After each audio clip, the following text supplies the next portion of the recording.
disclaimer, public service announcement, please don't go naked to the embassy. And also, don't make jokes about bombs, weed, and other stuff like this, because everything you say at the embassy is recorded to your file. So don't challenge them. Why does every Czech form look like it was designed in 1997?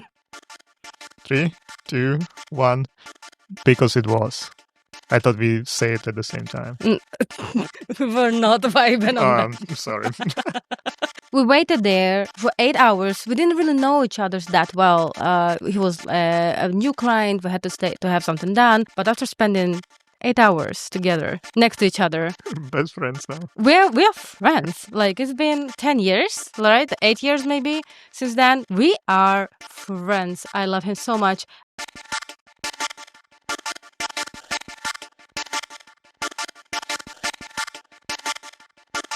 Jan, do you remember your first immigration client? Yes, I do. Very vividly. I even remember his full name because it was a big thing for us that he was our first client. So I still remember he was Mexican. And is he still Mexican? He's alive? I hope so. Okay, all right. Sorry. And his name was super long, and I still remember it. Okay, tell us. It was Juan Carlos de la Garza de la Torre. Well, that's pretty long. It is. How long ago was it? 12 years ago? 12 years ago, and you still remember his full name. Yeah. Okay, and somehow do you know if he stayed in the Czech Republic? I believe he stayed for a while, and now he's somewhere else. Okay, well, at least he's somewhere else. Welcome to Borderline Czech. Do you think that moving to Prague is all castles, cheap beer, and visa in 3 easy steps? Well, not quite.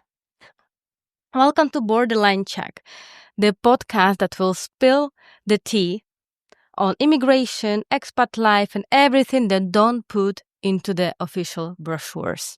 I'm Daria. I'm an immigration expert of over 13 years, a psychologist, a co-founder of MoveToPrague relocation experts, and I will be your guide through Czechia's gloriously confusing system.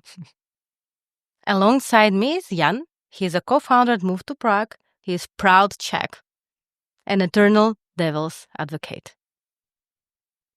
We do not always agree, and that's kind of our thing.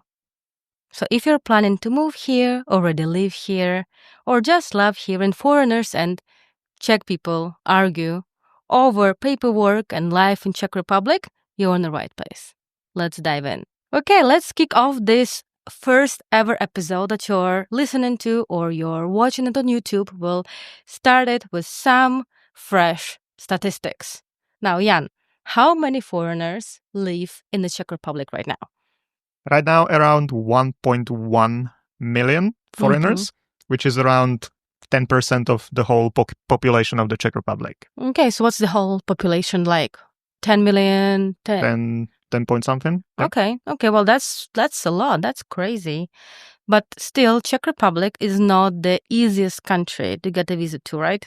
Not really, no. Okay, I even heard somewhere that Czech Republic is actually the second hardest country in the world to get a passport. I think the first one was Canada or something.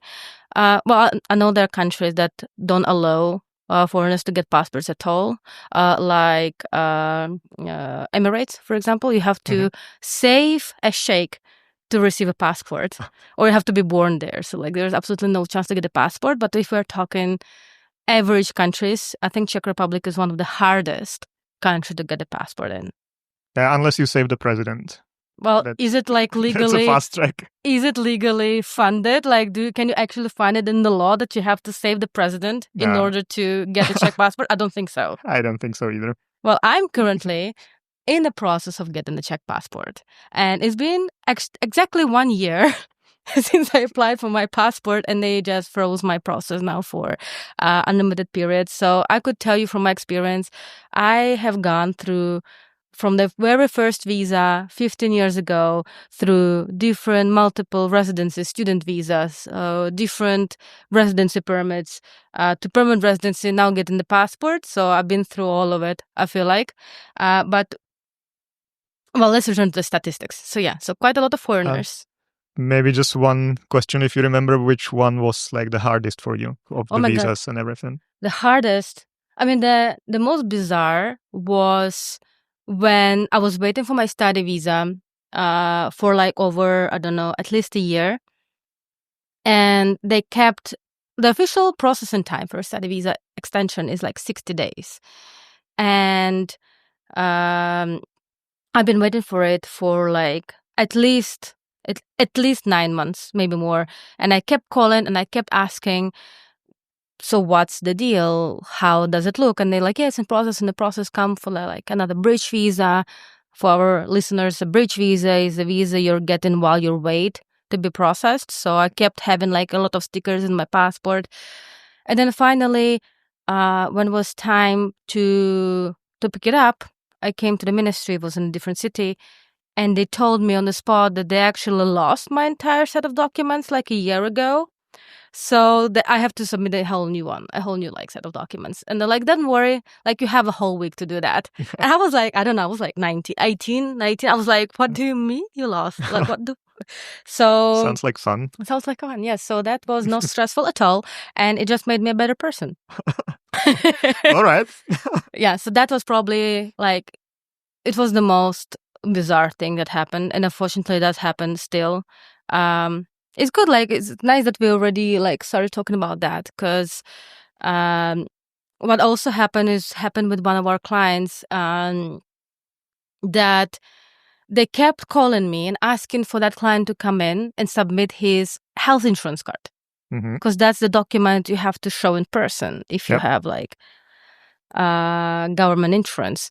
And they kept calling me, and I kept calling, like, I think his name was Josh, and I kept calling, like, Josh, can you come in? You can go to any branch or any, like, window. You can just go there, show it. They will make a copy, and they will pass it on. It was also COVID times. And he's like, yeah, sure. So he goes there. I know for sure he went there. He calls me back. He's like, I'm on the spot. I did it. I was like, great. 1 week passes, and I get a call from exactly the same person. They're like, hi, is Josh coming to submit his card?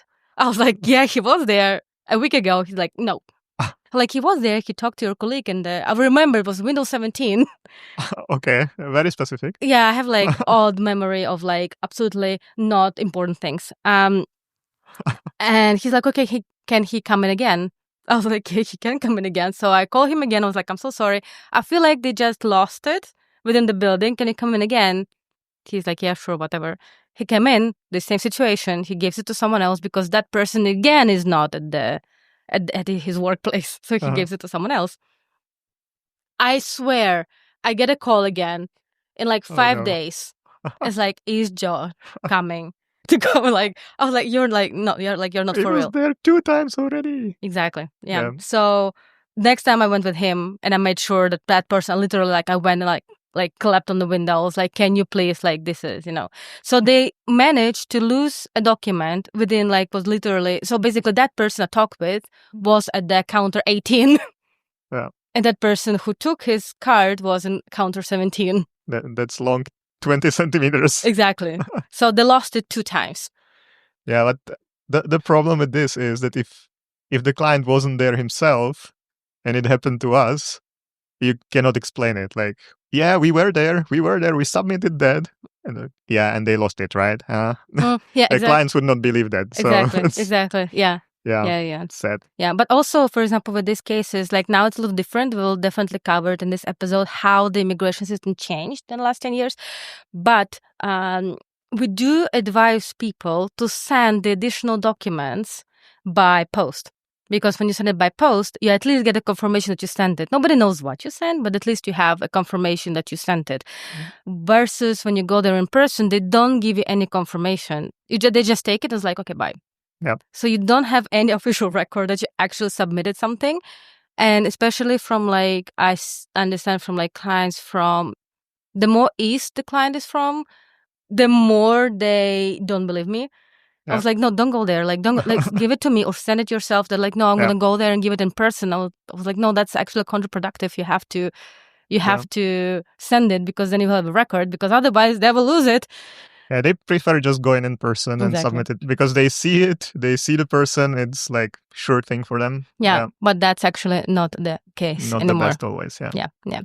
Right. Yeah. Actually, we already discussed some of that. Yeah. I'm looking here with my phone because I made a little plan. Because I said it's our first episode, so I'll be very happy if you support us and subscribe and everything, and just show support that we're not total losers for doing that. So we're talking about statistics. I actually also heard that already 2 or 3 times in a row, Czech population grew only thanks to the migration. Yeah. Exactly. Yeah. Because you're not having children. No, nobody's having children. Nobody, the population not growing, and it only increases thanks to immigrants, which makes it very paradoxical. Then because they make it harder and harder to move. Yeah. Okay. We'll cover that later today. Yeah. Do you have any other interesting statistics that you would like to share today, Jan? Yeah, it's kind of not giving birth or not having enough children. So I have a statistic of how many foreigners died in the Czech Republic. Let's hear that. Well, we did have a few clients die in our practice.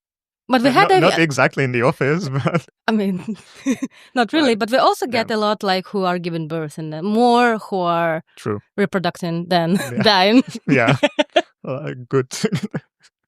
Yeah, so the number in 2023 was 1,645 foreigners who died in the Czech Republic. So let's say almost 2,000 people, which I guess reflects the situation because more people move here, more foreigners are getting born, and more foreigners die. I don't know if it's a lot or not. I can't really reflect on that information. Well, if we say that there are 1.1 million foreigners, and out of that 1.6 thousand people die, I would say it's pretty good ratio.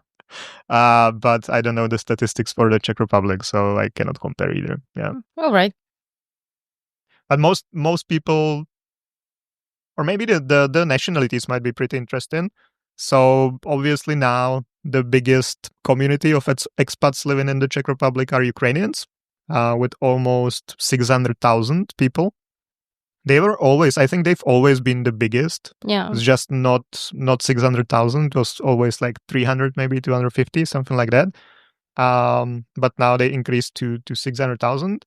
Then second are Slovaks with almost 120,000. But can you really consider Slovaks foreigners? Yes, of course. I don't think they are. I mean, only those born after Czechoslovakia fell apart, or also those who were born before that? Everyone. Everyone is a foreigner. They decided to split the republic, so.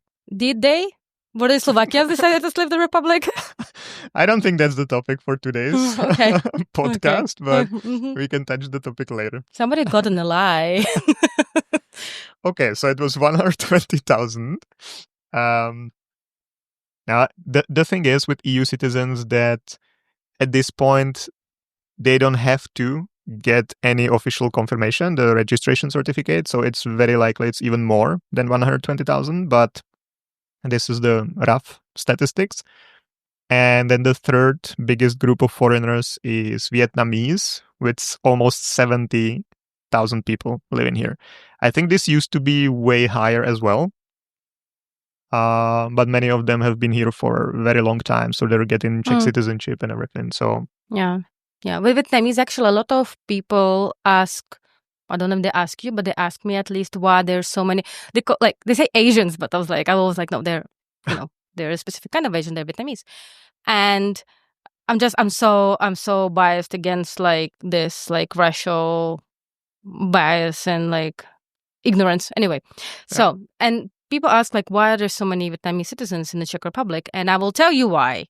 Go for it. Yeah, it's because after the war in Vietnam, Czech Republic arranged a special program for political migration after that, so it made it very easy for Vietnamese people to move to the Czech Republic.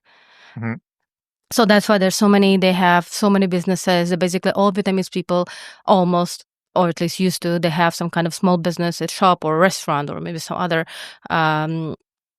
business. And now there's also already the third generation. Third generation, the third generation Vietnamese people living here. Okay. Yeah. So maybe just like one more brief thing that most of the foreigners living here, if we talk about non-EU citizens, or like generally, let's say, have the long-term residence permit. So that's everything from students to employee cards, blue cards, family reunification, residence permits, all that. Almost 600,000. EU citizens officially same amount of as Slovaks, 120,000 that have the temporary residency. Mm-hmm. And then the second biggest group of foreigners have the permanent residence permit, which is the holy grail of the immigration, because once you get the permanent residence permit, you're good forever. And then the only other step, if you want to get a stronger status, would be getting a Czech citizenship. But that hurt deeply now in my heart. Sorry. But there was, I think the Czech citizenship applications or approved applications yearly are about 6,000. Well, actually, I wanted to ask you. I have these statistics right here. So how many approved applications of Czech citizenships in 2023 were there? Yeah, so that was slightly below 6,400. Yes. So that's not that many, I think. I mean, it's, well, if you say you have almost 350,000 permanent resident, and then only 6,000 out of that get citizenship. Plus, we need to consider people who are getting citizenship by ancestry, not just after like long enough of living here. I don't see that as a really high number. On the other hand, it kind of demonstrates the whole like immigration system of the Czech Republic. We don't give visas easily, and we don't give citizenships easily. Well, yeah. Actually, it also we can process to like some real life examples of that. How hard it is to get a Czech visa, and what are like Czech law and real life processing examples. I'm sure we have a lot of examples. I don't know if we have a lot of time for all the examples, but let's try. Okay, so what crosses your mind right now? Like, what do you think of when I say, like the Czech law versus real life processing? Yeah, I think the biggest kind of maybe lie or difference between the law and the real life would be the approval times. Okay. When because the Czech immigration law, for every type of application, for long-term visa, long-term residence permit, they always say within how much time they need to be processed. Not approved, can be denied, but processed. And for most applications, it's 60 days or 60 to 90. But in real life, applications can take 4 months, 6 months, and even kind of like simple applications, for example, like extension of an employee card. That's a pretty straightforward process. If you have the same employer as before, there is not really much to check. Basically, just that you still work for the same employer and that you have somewhere to live. That's basically everything there. And that should be pretty straightforward to get it approved. And that's usually what takes the longest. And we regularly, you as well, speak with the ministry and like discuss these kind of things. So they tell us that it's not a priority because the person who is extending the employee card is already living here. They can keep working at the same position. They can get a bridging visa if they want to travel. So it's not like really a priority to get it approved. So a very simple task can take a very long time to get approved. So in my opinion, this is the biggest thing. If like there is a law that the government should follow, they don't, and you don't really have much to do about it. Well, my favorite part of immigration process is telling people, yeah, it's going to be they officially have 60 days. So most probably in around 6 to 9 months, it's going to be approved. And they're like, what do you mean? It's like, well, no, they officially have up to 60 days, 90 days in the complicated cases to approve it. So you can expect an answer within 6 to 9 months. And they're like, I don't understand what you're saying. I was like, well, let me explain. And then that's people who believe in law. Oh my God, we get so many people who believe in law. That's ridiculous. Like, it always makes me laugh so much. Yeah, often people write us like, hey, I know that for a student visa, it's the approval time is 60 days. It's been 61 days in my case. Like, what's happening? What's going on? Like, man, that's... Yeah. That's how it is. It is how it is. Yeah. Yeah. Well, I'm not sure if we'll get to it later, maybe, but the thing is also that it very much depends on where you apply, because that's another thing. That all the long-term visas, long-term residence permit applications are decided by the Ministry of the Interior. But you actually have to submit the first application not in the Czech Republic to the Ministry of the Interior, but to an embassy of the Czech Republic, which falls under the Ministry of Foreign Affairs. So also if you say apply... I think you lost so many people right now.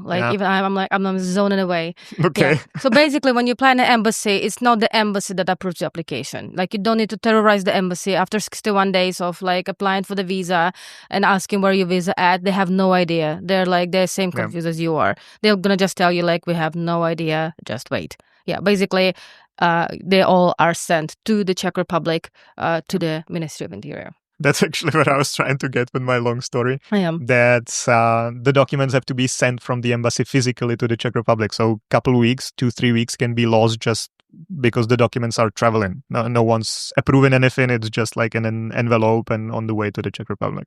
Yeah, so you have to start counting the timelines from the moment it arrives to the Czech Republic and they actually put it in the system.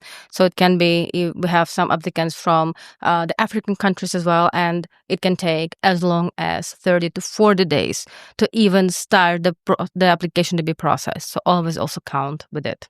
Yep. And don't terrorize the embassies. Yeah. All right.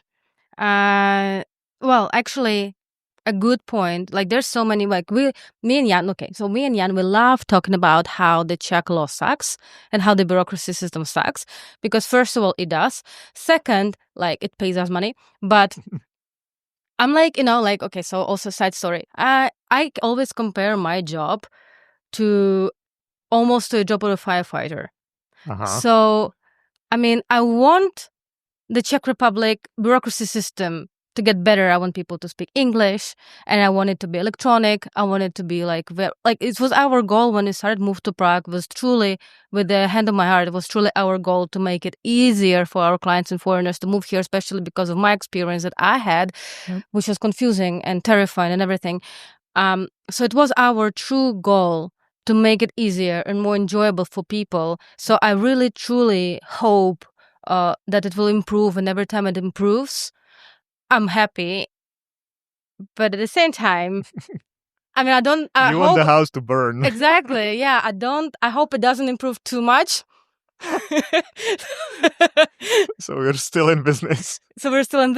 Yeah. So I'm like a firefighter who it doesn't want a house to burn, but at the same time, it pays the bill, and I was burn, baby, burn. Okay, I think I'm gonna be cancelled after this. It was a great first episode. Thank you very much. It was a great first and last episode of this podcast.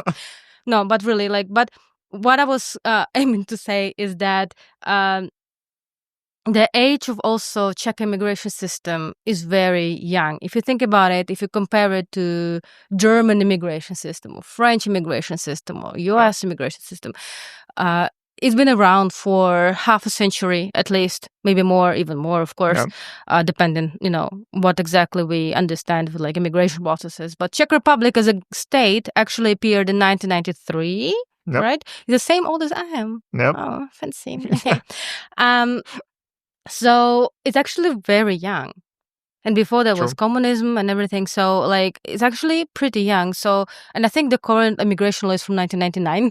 And they're still adjusting it, but I think the standard one is from 1999. And there were no foreigners before during the communist part. Yeah, exactly. And so many jokes, inappropriate jokes came to my mind right now. And so it's pretty young. So if you want to bitch about it, but also think about that other countries had centuries to build on it, centuries to know how the processes work and how it works in real life and improve it, and also much more finances to improve it, while Czech Republic is still a pretty young baby. True. So cut it a little slack. Yeah, and actually one thing I would, if you ask me even just maybe 2 years ago, but definitely 5 years ago or something, I was so pissed at the Ministry of the Interior, how everything worked and how difficult they made it. And we regularly meet with all the ministries to get the latest information and like to see what's going to happen, because we discuss these kind of things with them, what will be changing, what they will be improving. And the last one I personally attended was like a week ago or 2 weeks ago. And it was actually a debate between the Ministry of the Interior, Ministry of Foreign Affairs, Labor Office, Ministry of Labor and Social Affairs. And the debate actually made sense. It really seemed like they are trying to improve things and that they take into account what, like, the feedback they get from us and from foreigners in general, and that they are actually thinking about that and thinking about how to improve the system. So now I'm actually kind of amazed how they work. I'm not that pissed as I was before. I don't know if it's a good news or bad news. Yeah, that goes back to what you said about the burning house, but I think it's improving and it's on a good way. Okay, yeah. Do you think they so you had like these 4 different authorities that debate, right? Yep. Were they trying to look good, or do you think they truly try to cooperate? I think they really try to cooperate now, because I've attended a couple of these and you were there as well at some of them. And sometimes it was very they were defending, very, very defensive and saying, okay, we're doing our best, all that, blah, blah, blah. And sometimes still the changes didn't really make sense. It was from our perspective, when we see how it is in real life, then it appeared that someone who was just sitting behind the table and never saw a foreigner in their life, that they were just making these laws and these rules. But actually the last one really made sense, because there was one thing, I'm not sure if that's the right place to talk about it now, but there is, I think it was Mongolia, that there was this thing that people from Mongolia, when they came to the Czech Republic, there was a pretty high rate of suicides because of the cultural difference and all the rules and the work and all that. So now what the ministries did is that they introduced a program, like training, if a Mongolian citizen gets approved an employee card and they're moving to the Czech Republic. So before they go here, they have to go through a mandatory course where they prepare them for what to expect in the Czech Republic, labor related laws, all that. So they're trying to actually make it better. Yeah, do you think it will prevent some nationalities or Mongolian citizens from committing suicide? Do you think that not knowing how the labor works was the main reason for that? Well, that would be a different debate, but it's the ministries are doing something, and actually what they said, because there are many changes connected to the digitalization. Also, employers reporting, starting the employment to the labor office, all that. So that's been changing now to an electronic version of it. And they said kind of openly, we know it sucks now. There are plenty of mistakes, but we're working on it. Give us time. So yes, at least the person who was there now, that was pretty open about it. That leads me to my next question: is how the processes at MOI, Ministry of Interior, have changed in 13 years since we started. So you already started to say that some of things can be done electronically, right? Yeah, well, I still remember one thing that just now came to mind. It's just, now it was probably a bit more. I always say 3 years ago, it's probably a bit more now, but I still remember. It's been 5 years since COVID started, man. It's been definitely more than 3 years. So I still remember a couple of years back when we had to, we went to every Monday we had to go to the website of the Ministry of the Interior, and around 10-11 o'clock in the morning on Monday, they uploaded a new Excel table to the website. And if you wanted to find out if your application has been approved or denied, you just had to download the Excel table and search for your application number. And if it was there, it meant you were approved. If it wasn't there, it meant anything else. So it was denied or it was still in process. So it was already 21st century, and you just had to, every Monday, 10 o'clock, you had to download an Excel table and search for your application number. So it's, now it works differently. So, but I still remember this. Yeah, it also reminds me of another thing. I always think about it. So in some of the countries, in embassies, when you have to apply for an appointment, you have to do it in specific times. Yeah. So, for example, in India, now it's a little different, but in India, just a few years ago, you had to send an email exactly at, let's say, 0000 midnight. Yep. To get an appointment in India every first Wednesday of the month, something like this, right? Yep. And you have to so they have quotas, so they have a specific amount of people who can apply for the visa. And it always makes me laugh so much how I just imagine tens, dozens of visa agents just staying awake till 0000, just at their computer to just send an email exactly at 0000. So it's just something that connects us, throughout countries and continents and something. We're just there, just awake, just waiting for. Yeah, you can be certain that there is someone awake just waiting to send the email. Yeah, and I feel somehow connected to all those people every month, just or some applications have to send it depends on the time zone, right? So 3 at night or 4 in the morning. Yeah. So just various people just wake up or stay awake till 3 or 4 in the morning just to send an email, and I feel that's what I call commitment. Yeah, to immigration. But about the embassies, the different embassies have different scheduling systems, and at some of the embassies, I'm not sure if it's still active, but it was a couple months ago, where there was basically a lottery. You had to go to the embassy physically on one specified day. You submitted your name and 1,000 crowns fee, and then there was a lottery, and if they draw your name, then you get an appointment within the next weeks. If not, then you can try again a month later, pay in another 1,000 crowns and hope that you win. I feel like people who are watching or listening to this right now, they feel like we're just making this up. Can you imagine in 2020, whatever, 2022, you, in order to apply for the visa for a European country, you go to the embassy, you stand in line from the evening, you stand in line to the embassy just to pay a fee to get your name into the lottery. And then it doesn't even mean that you will get an appointment to apply, nor does it mean you will get the visa. You just go there, casually every 3 months just to drop your name to the big fishbowl and hope you get selected. Isn't this the most bizarre thing you've heard? Yeah, and there is one more thing to it, because might be kind of understandable for newcomers, if you want to work here, okay, blah, blah, blah. But the same system was also for family members. Oh, yeah. So you already have someone who's living here, like your husband, your wife, or someone, and then you just want to come here to join them, and you still need to go through the same process. So that's what amazes me. Well, that pisses me off more than it amazes me. Okay. Yeah, for sure.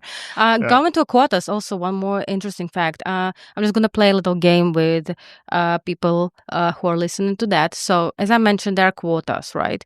So let's say you are an Indian citizen and you want to apply for a business visa in the Czech Republic, right?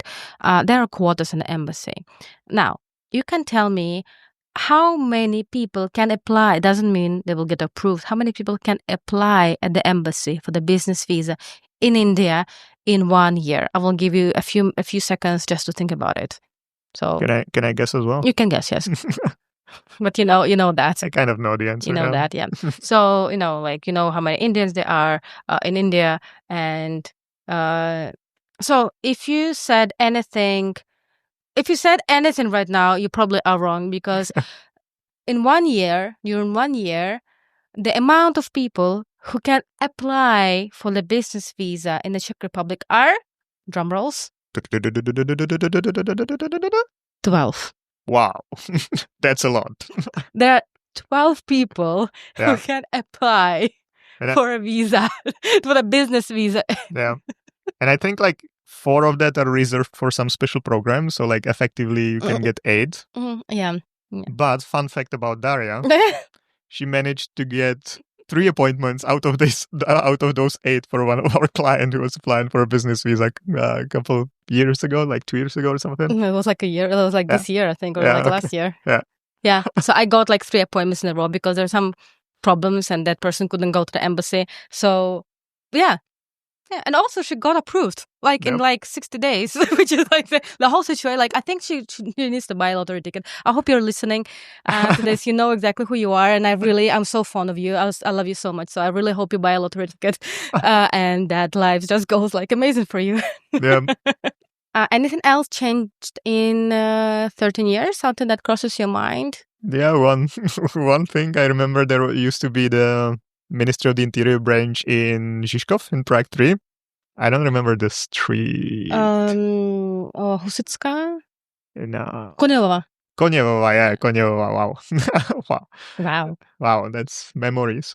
Now, so if you didn't get in that day, so they close at 5, and so if you couldn't get an appointment there and you couldn't get seen that day, then people started actually forming a line for the next day. So they used to wait there from 5 o'clock in the afternoon until like 8 o'clock next day to just get in. Because I don't think there used to be any scheduling system back then. I don't know if you could even make an appointment on the phone. You could, yeah. Yeah, okay. But if you couldn't get an appointment and you had to wait, that was just overnight wait in. Now it works similarly in Chodov, in Tsigankova, but you just have to wait from like 5 o'clock in the morning. So it's not from 5 o'clock the previous day, but it's just 5 o'clock in the morning. So that's a 12-hour improvement. So that's good. It reminds me of like a story, one of my favorite stories I had in that branch. So one of also our first clients, his name is Grafton. Maybe he's also listening. Hey, Grafton. Hey, Grafton. We didn't have an appointment and we had to do something very urgently. So we went there in the morning, we waited in the line, we took a ticket, and we waited there for 8 hours. We waited there for 8 hours. We didn't really know each other that well. He was a new client. We had to stay to have something done. And the thing is that you never know when they're gonna call you in. You know, like because there's no logic in their like system. So you have to be glued to the chair and just wait. There was like a little monitor. And you have to be glued to the chair and just wait to be called in. So it's not like okay, so I'm going to be called in like 5 hours. I can go get shit done and go back. You have to be glued there. So we didn't really know each other that well. But after spending 8 hours together next to each other. Best friends now. We are friends. Like it's been 10 years, right? 8 years maybe since then. We are friends. I love him so much. And I knew everything about him, about his traumas, about his life, about everything. We got lunch. Yeah. We got like a Chinese takeout delivered to there. We were bonding. And now we're like, I'm sure like we're going to remember each other for the rest of our lives. So it was a great bonding experience. Yeah, so now we're missing this right now, yeah. When we go to the Ministry of the Interior and you only wait for an hour now. You can always go, baby. Like you can just go and wait. Just like, have fun. Like I'm not missing that point. Yeah, but no, that's fun because in Chodov, in Tsigankova, MOI, there is no, like in Prague 6, in Žukovského, you can go inside actually. They open the building at 6 or something, so you can go inside, you can wait, there is a restroom and some vending machines, all that, so it's kind of like a human Oh my God, they used to have a microwave, they used to have like, they used to have a fridge, have like, refreshments and stuff, and like a baguette and chips and stuff. Yeah. But they used to have a fridge full of like pre-made food. Yeah. I remember and a microwave next to it. So you can actually buy, food and heat it and just eat. Yeah, that says something about the waiting time there. Yeah, just a little human touch. Yeah, but also there is like in front of the building in Tsigankova, there is this big tree. That's the only shelter around there. So if you had to wait there, because now it's since 5 o'clock or 6 o'clock in the morning, it used to be 2 o'clock in the morning or something, and you just have to stay in the line. So I remember I was there a couple of times when it was raining or snowing, and basically all the people were like under the tree just trying to hide because there is no other shelter, nothing. So, and there was nothing around. Like all the ministries are 40 minutes from the center or 50 minutes traveling from the center. So there was not even, now there is some kind of like car wash or something, so you can actually buy a coffee or something if you want. But there used to be nothing, so you just had to wait under a tree. Yeah, it was like it's literally in the middle of the field. Like there's literally like nothing. There's like a highway and a field. And then you have the beautiful building. Like I don't want to throw shade too much here, but also I do kind of. Go for it. Yeah, and also this reminds me of another thing. So when you go and wait there, you have these screens, these monitors, and it's one of my favorite things I like to talk about. And it could be anything on those screens. There could be um, Czech words that you can learn. Like they could be anything because they really want people to learn Czech, and they're really pushing that agenda. So there could be anything. There could be little lessons people can listen to while they wait. There could be, I don't know, some words, whatever. And Chodov particularly, instead of all that, they choose to show pictures of nature. This like Windows screensaver pictures. So you still wait there for like a couple hours, right? So you just spend there a few hours just watching the same 10 pictures just going like in circles. There's probably some magic behind that. Like they found out that people are way calmer if they look at trees for 10 hours. Maybe. Yeah. Like I was not. So that's one thing. Second thing is that why I remembered about that is that they also encourage people to make an appointment. And they say you don't need to, basically they have like this huge ass sentence note saying don't wait in the line, make an appointment. But the thing is that you can't. Because for some agenda, you have to literally make an appointment, I kid you not, like 2 or 3 months in advance. For the biometrics and stuff. For example, for biometrics and stuff. So, but also like bridging visas and announcing changes, reporting changes and stuff. So you can't. So what's the deal? Yeah. And my third favorite thing about this screen, like I'm very passionate about the monitors at the Ministry of Interior. Okay, yeah. The third favorite thing I have there is that they encourage people not to get help. I mean, in a way, not mental help, and immigration help. So they encourage people like, you don't have to pay to anyone. I swear, like exactly how it's written there. They're like, don't pay to anyone. Do it yourself. It's easy. Yeah. And then when you go there, they're like, okay, it's easy. I'm going to do it myself. And they shout at you. They shout at you, yeah. And they're like being very mean to you. And they also don't speak English. Yeah. Like now it's better. Like, okay, like, but like they don't. We're talking about one particular Ministry of Interior that we didn't want to throw shade at. But anyway, like it's like 50-50 right now, but there's a 50% chance they're going to be real mean to you. They're not going to speak English. And they're like official agenda and official rules they're pushing is that you're in Czech Republic, speak Czech.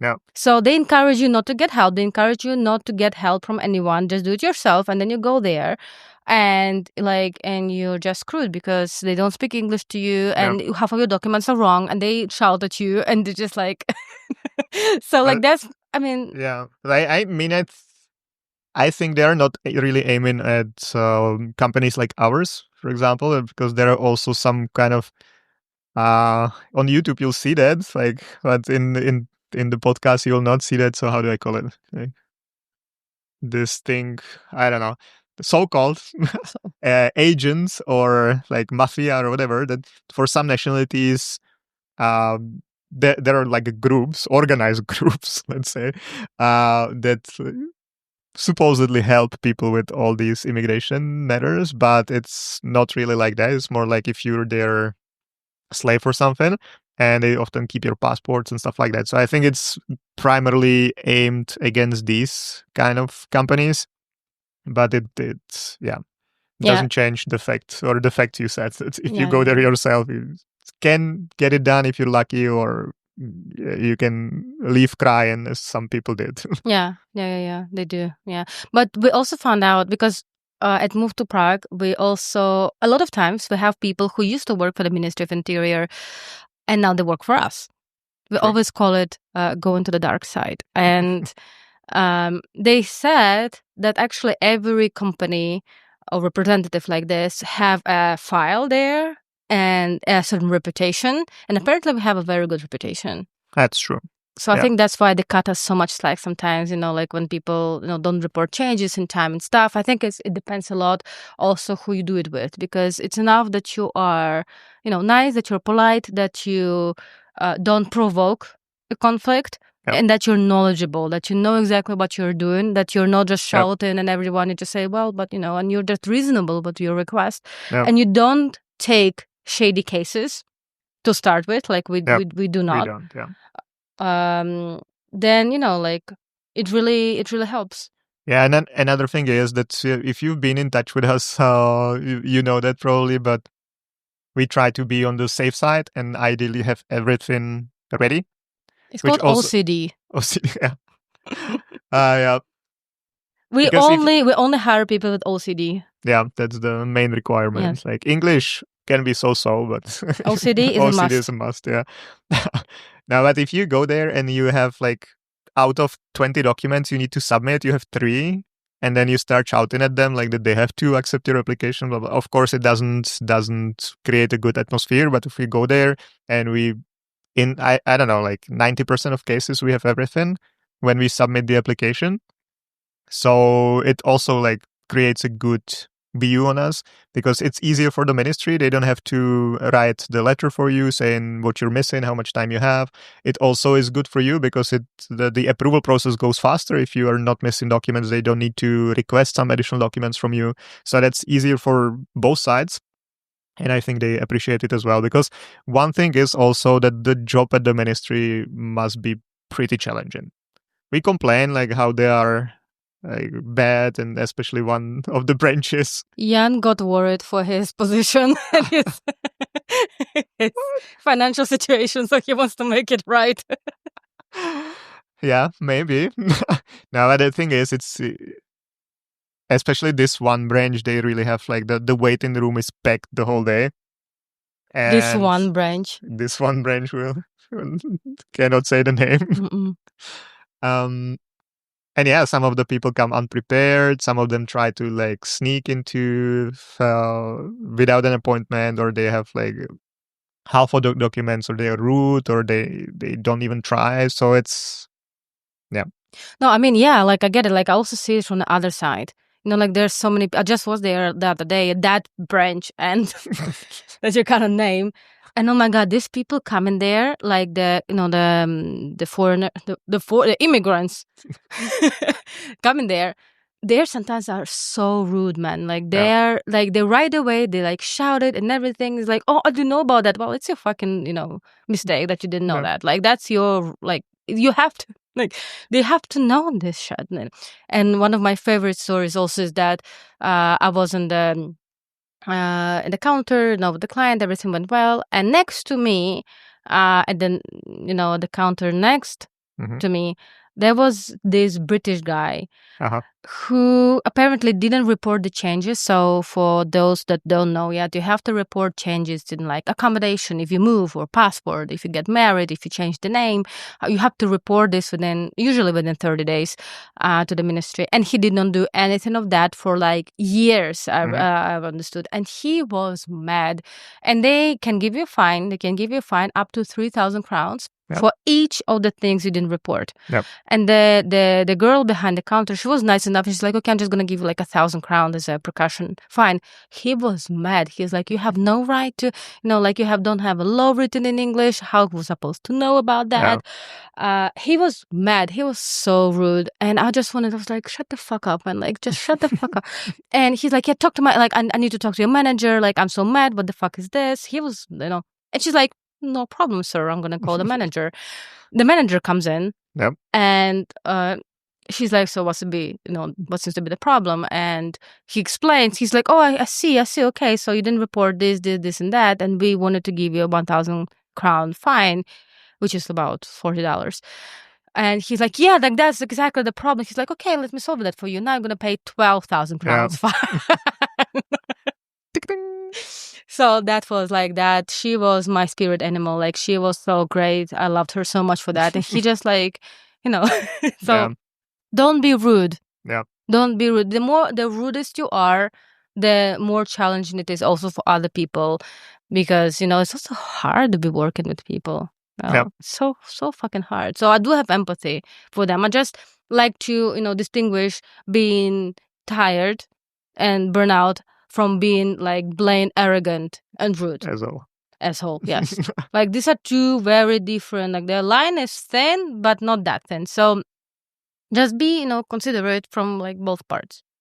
If you do make any mistakes, you need to go there. Just say like, look, like I made a mistake. Like they know. They know you fucked up. They can see everything from the screen. They know everything about you. Yeah. So they knew, like, but if you come there and just say, hey, yes, I fucked up, like I didn't do that. I'm sorry. I won't do it again. Nothing is going to happen to you. Yep. You might actually even leave without a fine. Exactly. Yeah. That's the moral of the of the podcast today. Don't be an asshole. Don't be an asshole. Yeah, don't be a dick. It's actually my life motto. Just don't be a dick. Alrighty. Okay, so we're gonna go to our final part of our podcast because we asked our followers on Instagram.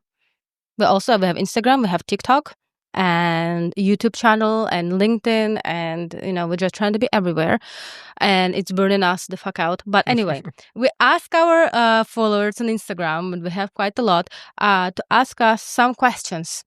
To if they have any questions that they would like us to answer, and that the most interesting question will get some prize. We're going to announce it later. So also you, if you're listening, for sure there's a place to leave your questions there. Leave your questions in the comments, and I promise we will cover them in a podcast. Yep.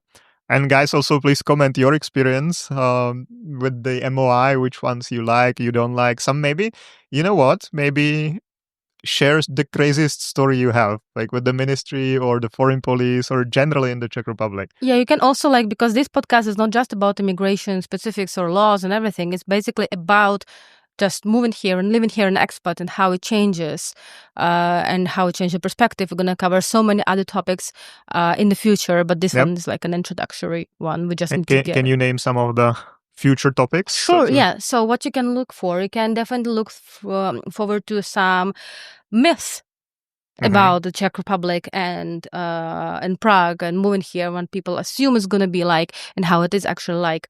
Then we're going to cover relationship visas and marriages and international marriages and moving here with your partner and long distance marriages. So all of that for sure. We're going to be talking about opening business in the Czech Republic. We're going to be talking about how it is in the workplace and how to go along with your colleagues. Yep. Cultural differences between the Czech Republic and all the different countries, because we've had clients from over more than 120 nationalities, and the customs and the style of life is different in all of these countries. So we'll cover that as well. Exactly. So you can look forward to that. So in case you have any experience to share, you have any questions you would like to get answered, or you've been living here for a while and you would like to come here and talk with us. Yeah. You can also do that. Yeah. If you have this, crazy idea, would like to share your point of view, we would love that as well. I will totally dig it. So please do that. Yep. Okay, so we asked our followers to send us a couple of questions. So I got it from my marketing team. So let me just see what questions we got. We're just going to answer a few of them. It actually contradicts my previous message. We're going to answer all the questions, but some of them are just repeatable, so that's why. Yeah, and we also can answer, because we've been doing this for 13 years, so we could answer each of the questions, and especially specifically me, I could talk about one simple question for 7 hours. And I do everything possible to prevent that. Yeah, so we'll see how many we manage to answer. Yeah, I can see all the comments Daria's been a bitch, but if you heard that, you don't want that, so... Okay, so there's an interesting question. Is it true that if I dress nicely at the embassy, my visa has a better chance? The highest chances you have if you go naked. I was afraid you're gonna say so. It's one of the Jan's dead jokes. Please don't go naked. It's a disclaimer, public service announcement. Please don't go naked to the embassy, and also don't make jokes about bombs, weed, and other stuff like this, because everything you say at the embassy is recorded to your file. So don't challenge them. Yeah. So on a serious note, probably don't go in shorts. but you don't need to wear a suit or like evening dress or something like that. Just go dress up nicely. Because anyway, as we explained before, or as we mentioned, the embassy does not make the decision. So, and they don't take photos of you, like saying he looked really nice today. But of course, if there was something weird that happened at the embassy or you did, then they could mention it in the file. So just be nice, be yourself, be nicely dressed, but you don't have to be like, it does not really influence the chances you get to do the visa, get approved. Exactly. Yeah. The same applies to the Ministry of Interior. Like during summers, it's pretty hot here, so you can see even people at the ministry like dressed in shorts and stuff. Yeah. So like just dress appropriately, man. Like what kind of a question is it? Let's move on. Well, but that's actually, sorry, it's just connected to that, because sometimes when you see the people on the other side of the counters at the Ministry of the Interior, really they're just like wearing shorts and like sweaty t-shirts. It's kind of interesting. All right, let's move on. So how much money do I need to show to prove I won't be a burden? Like, will my OnlyFans earnings count?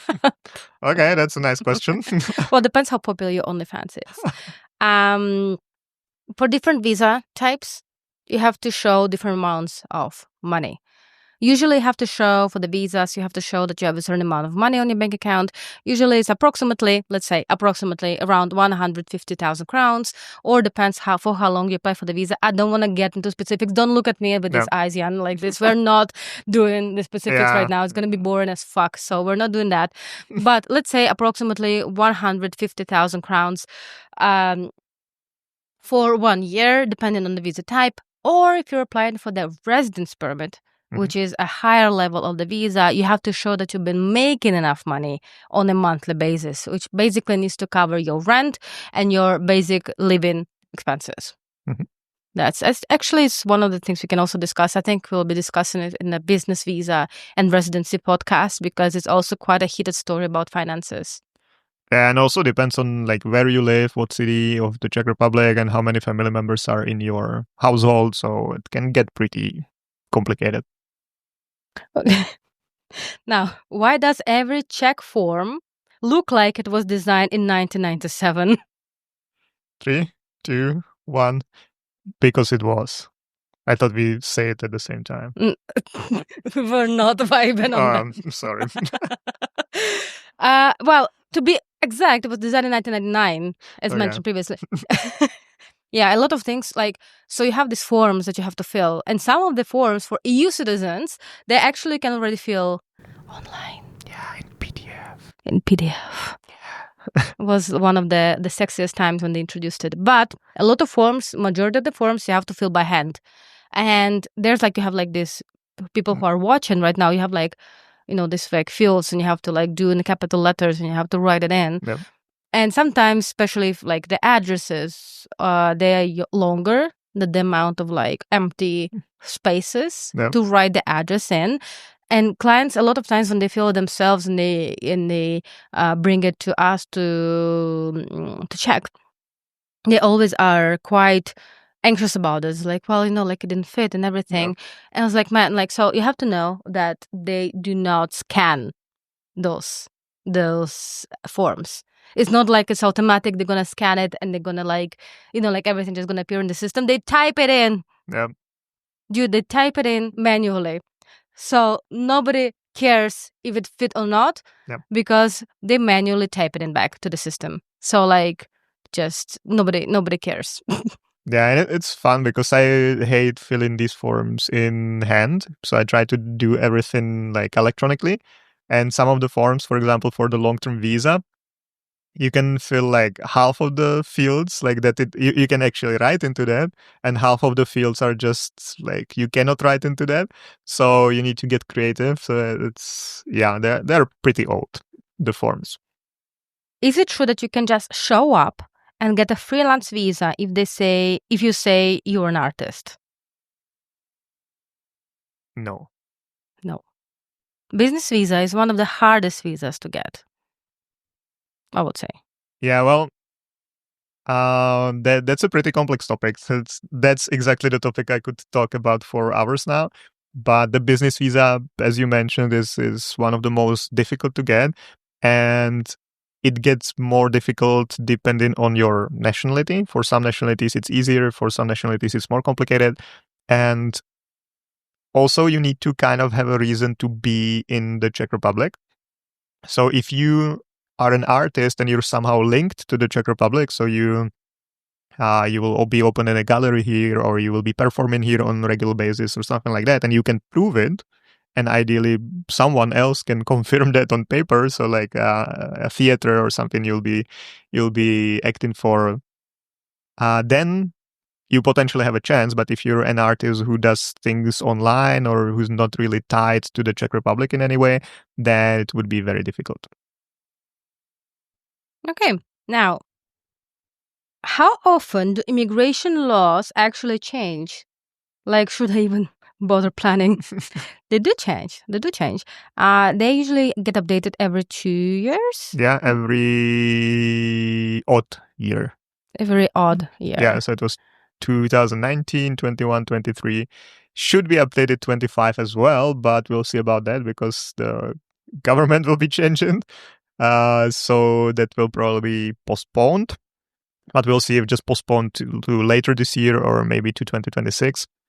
But it updates every 2 years. But another thing is that things change even if the law doesn't change, because the ministry can change their internal procedures, how they deal with things. And one thing is that immigration is not only about the Immigration Act, about the immigration law, but there are like multiple laws connected. That's what I was mentioning in the beginning, that there was this debate between like Labor Office and Ministry of Foreign Affairs, Ministry of the Interior. So it's not only about the immigration law changing itself, but it's also about other laws changing that influence the immigration. So yeah, that's we need to be like on top of things, because things change very often. All right. So on this positive note, I'm gonna call it a wrap. And if today's episode made you laugh, panic, or feel oddly prepared to move to Prague, subscribe now. Yep. Thank you very much, guys, for listening, and give us feedback. This is the first episode, so we'll be happy to hear if like you have any topics you would like us to talk about, or what we did bad, what we did good. Yeah. And leave us a review. Leave us a review and a comment, or don't, but then don't get surprised if your visa mysteriously gets delayed. Thank you so much. Follow us on Instagram on MoveToPrague. Send us immigration horror stories or positive stories. Like, this podcast is not meant to be like a horror story. It's just meant to be, a safe space to talk about all the bullshit going around, or some, also positive stories and laugh. So let's share that message. Yep. Thank you so much. Very much, guys. It was great. It was great talking to you today. Thank you, Jan. Thank you, Daria, for having me. And we'll see you next time. Yeah, see you next time. Okay, bye. Bye.